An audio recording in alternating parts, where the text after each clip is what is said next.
Hello, everybody. It is Robin Raskin here again from the Virtual Events Group here at IMEX. IMEX, as you may know by now if you've watched us, is a trade show that is about events, destinations, hospitality, and more infiltrated from its soul with tech. And tech helping do all sorts of things from creating personalized journeys to eliminating pain points and friction. And I am lucky enough to be sitting here with Naomi Clare Krellen, who is the founder of Storycraft. And Storycraft is here working with Google. Like, probably, I had to say to myself, what's Google doing at a hospitality show? And we're going to talk about that. But I will share that Google took their own rules to heart and Naomi's because they sent out, we had to do profiles. If you went on LinkedIn, you were asked to take entirely optional. you were asked to take a test. I became an explorer, not as opposed to a creator, as opposed to the other things I could be. Yeah, harmonizer, thinker, adapter, yeah. And I was so fascinated by this because we've talked a lot about this on our show, that psychology, yes, event planners have to do a lot of things, but psychology is like right number one, and nobody gives them credit for that. Right, it's integrated in everything we do, really. And I think that's part of being concerned with the human experience and understanding whether it's at an academic or a human level, what makes people tick, what's important to them, what moves their emotions, moves their hearts, moves their minds, moves their feet. All of those things feed into the world of experience design. And I think in a post-pandemic world, we became sort of more acutely aware of it than ever, 100%, right? 100%. You know, I think the pandemic was a terrible and traumatic experience, but one of the things that came out of it, I think, was a heightened acceptance and understanding of the value of empathy. Not just empathy for fellow humans that were experiencing that shared trauma alongside one another, checking in with one another and seeing how we were doing. It kind of opened up a whole dialogue, but I think also there was a much deeper degree of empathy for ourselves. You know, I think society began to, as we were asking those questions about how our friends and family were doing, we started to check in with ourselves a little bit more.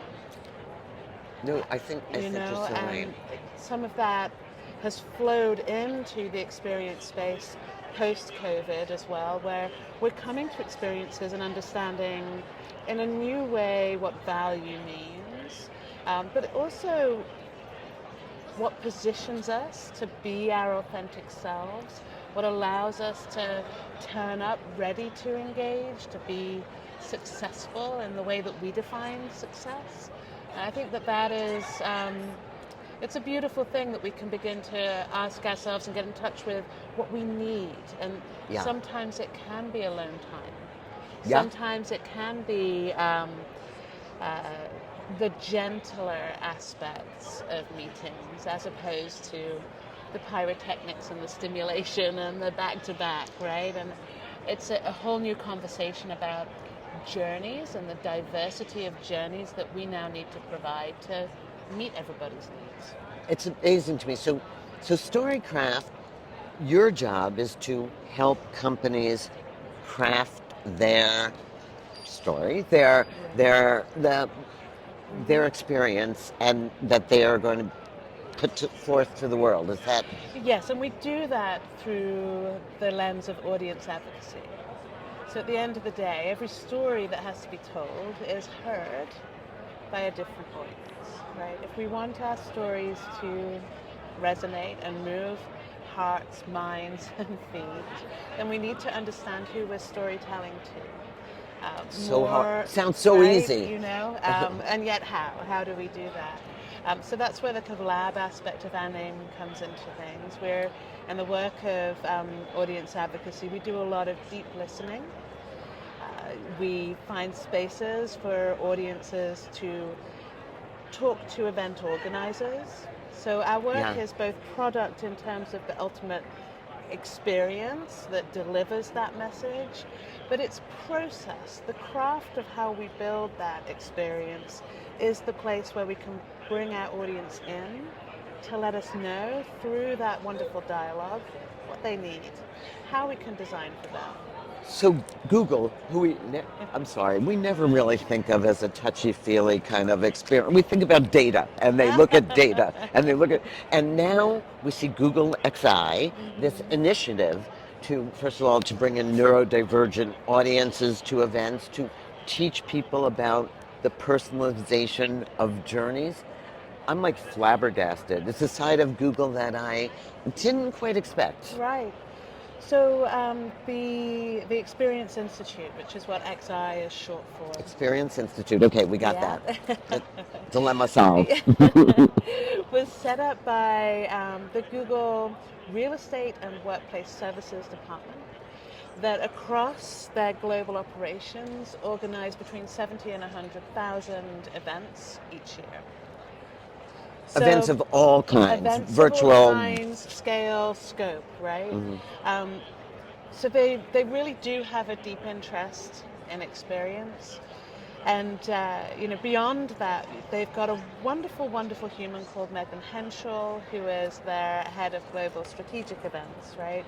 And she has said we need to create a place within this platform, within this group, to acknowledge and support and incubate the innovation that comes through work of inclusion, right?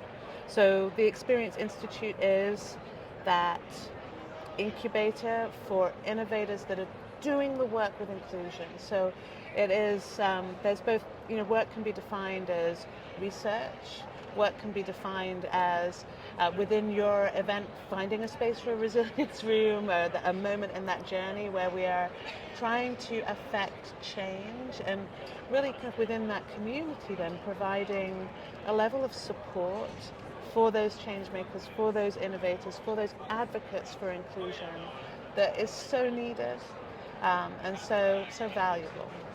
And I think we'll raise a new generation of leaders. Absolutely.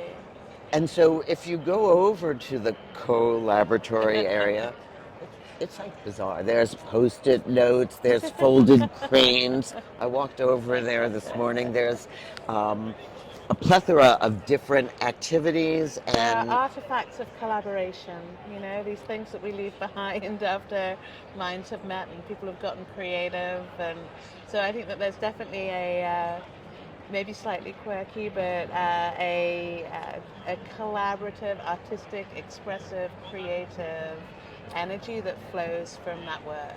And you're finding all ages, and I actually I trekked over to your side of the world, and we're miles away. And I said to Naomi, like, do people from the destinations which are here, Portland, Chicago, Milwaukee, Singapore, Malaysia, Dubai, do they come to learn also? And they do. They really do. We're seeing it's intersectional. It's cross-sectional, whatever the word is that you want to give it in phrase. But people are coalescing around this intent and this movement towards things like inclusion, belonging, humanistic measurement and data, the work that we can do together to help human beings flourish. And at the end of the day, that is what the world of experiences, in whatever scale, scope or format, seek to do. And actually, give credit to IMEX. I've seen, first of all, their theme, nobody knows this, I think, is human nature this year, which should be better publicized. But yes, it is beautiful.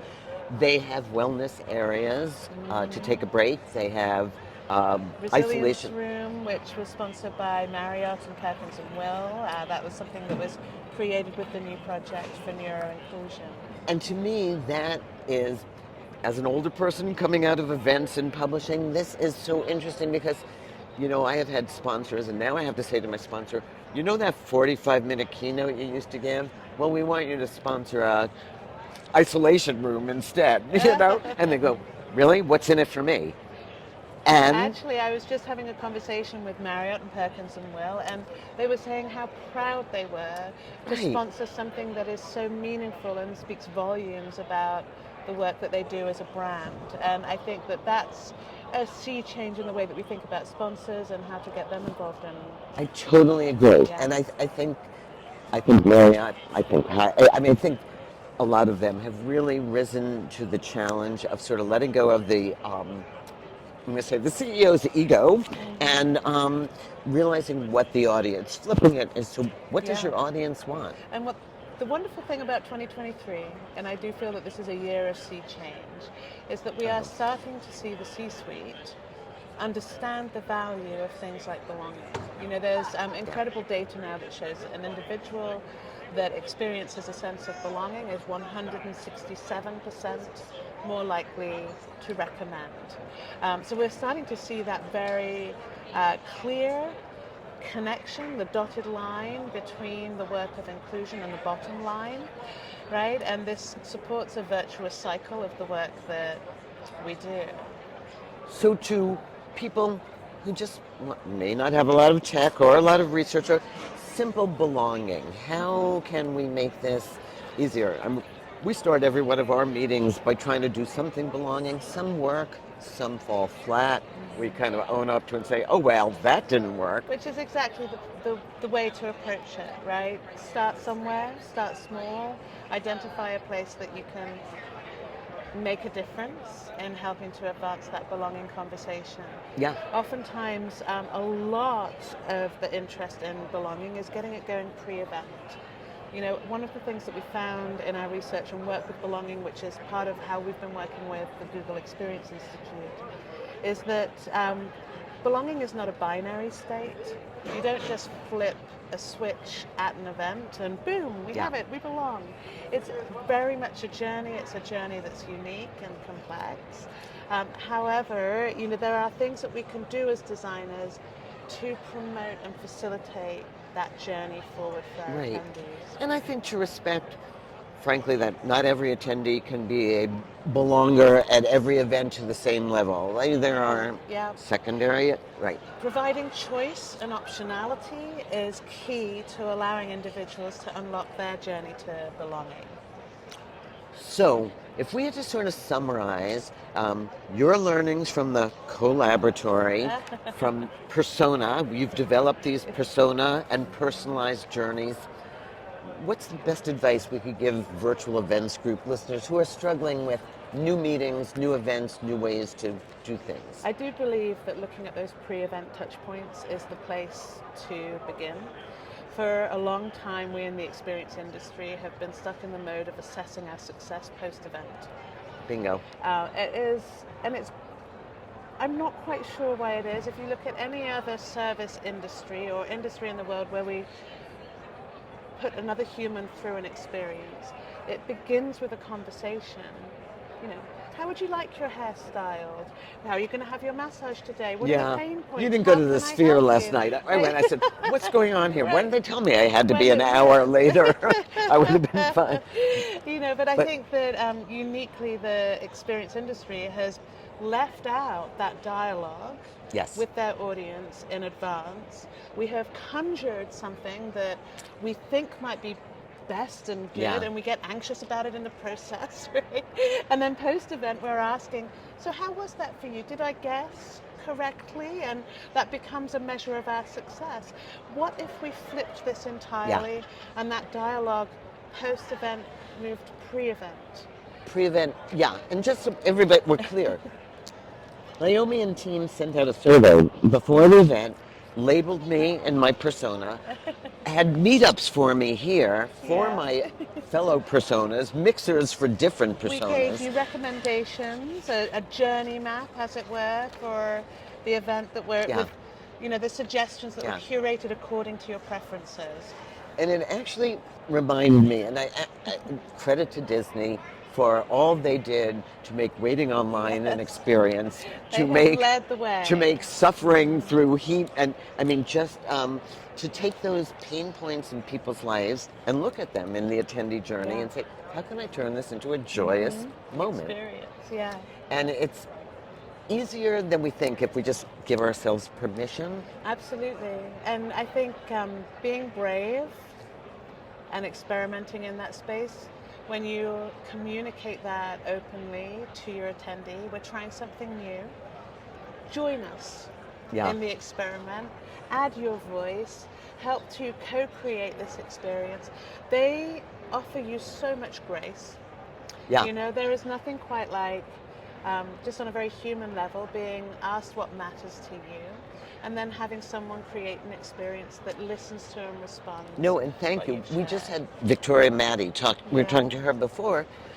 Don't tell them you're doing a feedback survey. Tell them you're asking them for advice. I mean, Right. dumbest, easiest thing to do to Yeah. make people feel important. Right. You know, I read a report actually that was written by Gallup, and it was looking at the drop off in numbers of people submitting post event surveys, and also the efficacy of those surveys.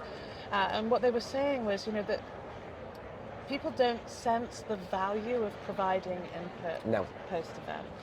However, if you ask them pre and then you can demonstrate that you have heard and that you value their advice and their input, they become your biggest advocates Yeah. for the work that you're doing, even if it's experimental, even if they have advice to share. And they're much more likely post event to then complete that survey because it's part of an already established dialogue where they feel like they're going to be heard. And I think past practices have been a little rude, you know, and that human to human level, asking somebody what matters to them and then I'll see you next And year. then saying, You know, it's just like, glad it matters to you, right? well, any With- human in that conversational mode would say, oh, that's the last time I do that, you know? So I think that if we look at the role, the huge value that the role of dialogue can play in the experiences that we create, and understand how we can bring that all the way to the front of the process. It doesn't have to cost extra time and extra money. There are tools like the experience profiles that help to facilitate that dialogue. And it really helps to Google provide XI that has a roadmap. whole website devoted to this, right?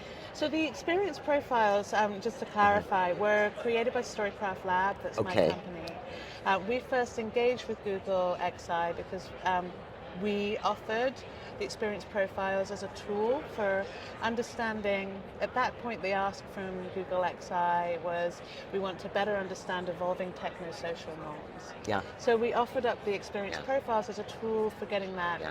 going. So they have been incubated within that innovation space, and it kind of became the basis for this wonderful relationship now that has grown.